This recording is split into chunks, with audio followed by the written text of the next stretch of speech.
Hey guys, in this video, I will show you how to set up Paycheck direct deposits to Cash App. Alright, so let's begin with the video.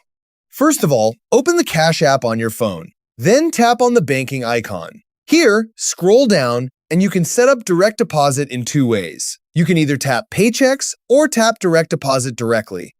If you choose Paychecks, scroll down and tap direct deposit, or simply go back and tap the direct deposit option from the banking screen. Now, if your employer is listed, tap Get Started, select your employer, and follow the on-screen instructions to complete the setup. If your employer isn't listed, scroll down and select Manual Setup. Cash App will display your routing number and account number. Use these details to fill out your employer's payroll direct deposit form or enter them on your employer's payroll website. Make sure the bank name is Sutton Bank. The form will look similar to this. Simply enter the required information, submit the form, and then wait for your employer to process your direct deposit request. After submitting your information, some employers may send 2 small verification deposits to your Cash App account.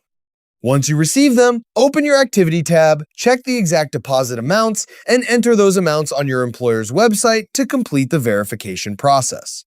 If your employer requires a paper direct deposit form, tap Fill Out Form at the bottom of the direct deposit page, complete the required details, and submit the form to your employer. Once everything is verified, your future paychecks will be deposited directly into your Cash App account. And that's it. So that's basically how you can set up Paycheck direct deposits to Cash App. So that's all for this video. See you in the next one. Thanks.